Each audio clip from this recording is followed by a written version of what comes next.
Welcome to my channel happy kitchen. বন্ধুরা, আজকে তৈরি করব একটা মজাদার মালওয়ানি কাতলা মাছের কারি। মালওয়ানি কারি একটা কোস্টাল রেসিপি, যেটা আমি এখানে কাতলা মাছ দিয়ে করছি। এই রেসিপিটা স্পাইসি আর কোনো অকেশনের জন্য এটা পারফেক্টলি সুটেবল। তো আর দেরি না করে রান্নাটা শুরু করা যাক। চলুন তাহলে দেখে নিচ্ছি রান্নাটা করতে আমি এখানে কি কি নিয়ে নিয়েছি। এখানে আমি নিয়ে নিয়েছি 4 টুকরো কাতল মাছ, লাগছে হচ্ছে নারকেল কোড়া, এখানে 2 ধরনের লঙ্কার গুঁড়ো আছে, একটা কাশ্মীরি লঙ্কার গুঁড়ো আর একটা এমনি নর্মাল লঙ্কার গুঁড়ো নিয়েছি, ধনে আর জিরে, টমেটো কেটে নিয়েছি, এখানটা কয়েকটা আলমন্ড নিয়েছি। আলমন্ডটা আপনারা নিতেও পারেন, তার বদলে আলমন্ড না থাকলে কাজু ব্যবহার করতে পারেন। এখানে নিয়েছি পেঁয়াজ কুচি, আদা কুচি, রসুন কুচি আর গোলমরিচ, গোটা গোলমরিচ। এবার এই মাছটা আমি ধুয়ে রেখেছি, এতে দিয়ে দিচ্ছি একটু গোলমরিচের গুঁড়ো আর নুন। এই দুটো দিয়ে আমি ভালো করে মেখে নেব। মাছগুলোকে আমার নুন এবং গোলমরিচের গুঁড়ো মাখানো হয়ে গেছে। গ্যাসটা ধরিয়ে নিয়ে আমি এর ওপরে একটা ননস্টিকের প্যান বসিয়ে নিচ্ছি। ননস্টিকের প্যানেই করতে হবে তার কোনো মানে নেই, এমনি কড়াইও করা যাবে। এবার প্যানটাতে আমি অ্যাড করছি ঘি। এখানে 1/2 চামচ মতন ঘি নিয়েছি। ঘিটা গলে গিয়েছে, এবার এতে আমি দিয়ে দিচ্ছি 4 কোয়া যে রসুন আমি এখানে কুচিয়ে রেখেছিলাম সেটা। এটা একটু ভেজে নেব। এবার অ্যাড করছি গোটা গোলমরিচ, এটা একটু নাড়াচাড়া করে নেব। এবার এতে দিয়ে দিচ্ছি কুচনো পেঁয়াজ। পেঁয়াজটা দিয়ে আমি একটু ভেজে নেব।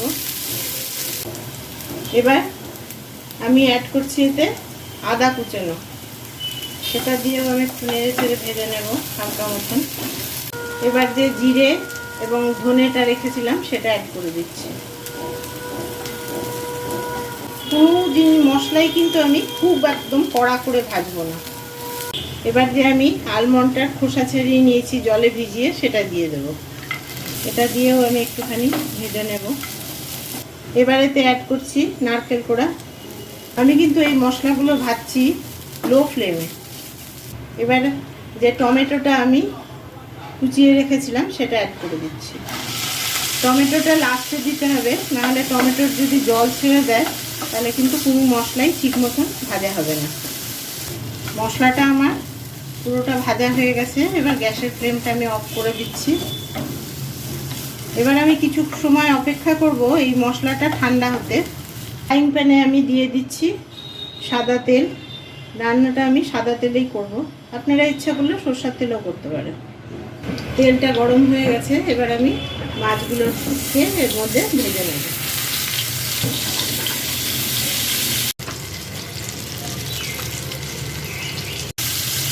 মাছগুলোর এক পিঠ ভাজা হয়ে গেছে। এবার আমি মাছগুলোকে উল্টে নিয়েছি। মাছগুলোকেও কিন্তু আমি খুব কড়া করে ভাজবো না।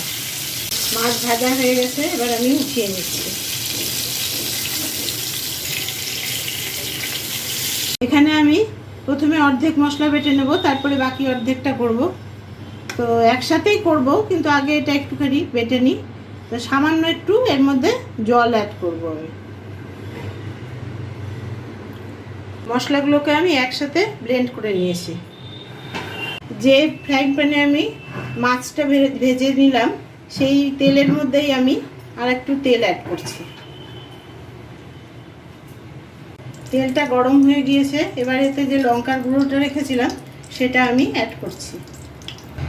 লঙ্কার গুঁড়োটা দিয়ে একটু নাড়াচাড়া করে কিন্তু জল অ্যাড করে দিতে হবে, কারণ লঙ্কার গুঁড়ো খুব তাড়াতাড়ি পুড়ে ওঠে।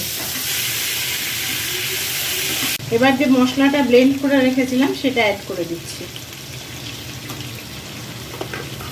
মশলাটা দিয়ে আমি ভালো করে নাড়াচাড়া করে নিচ্ছি। এবার যে আমি কন্টেনারটার মধ্যে মশলাটা ব্লেন্ড করে নিয়েছিলাম তার মধ্যে একটু জল দিয়ে এর মধ্যে অ্যাড করে দিচ্ছি। দিয়ে এটা ভালো করে মিশিয়ে নেব। এবার মশলাটাকে আমি কষিয়ে নেব, ঢাকা দেওয়ার দরকার নেই, হাই হিটেই আমি মশলাটা কষাবো। অ্যাড করছি এতে নুন। নুনটা আমি ভালো করে মিশিয়ে নেব। অ্যাড করছি সামান্য একটু চিনি। চিনিটা দিয়ে আবার ভালো করে মিশিয়ে নেব মশলাটা। মশলাটা কষানো হয়ে গেছে। মশলাটা কষাতে বেশি সময় লাগবে না, কারণ মশলাগুলো আমার অলরেডি ভাজা ছিল। এবার এতে আমি অ্যাড করে দিচ্ছি মাছগুলো। মাছগুলো দিয়ে নেড়ে চেড়ে নেব মশলার সাথে। এবার অল্প জল অ্যাড করব। এই রান্নাটাতে বেশি ঝোল থাকলে ভালো লাগবে না, একটু গায়ে গায়ে হলে পরে ভালো লাগবে। ঝোলটা দেওয়ার পরে আমি একটু ঢেকে দেব। ঢাকনাটা সরিয়ে নিয়ে মাছগুলোকে আমি একটু উল্টে দিয়েছি। এবার এতে 2টো কাঁচা লঙ্কা অ্যাড করে দিচ্ছি। রান্নাটা আমার হয়ে গেছে। আমি গ্যাসের ফ্লেমটা অফ করে দিচ্ছি। এবার এতে আমি অ্যাড করছি একটু গরম মশলা। অ্যাড করছি এখানে ঘি।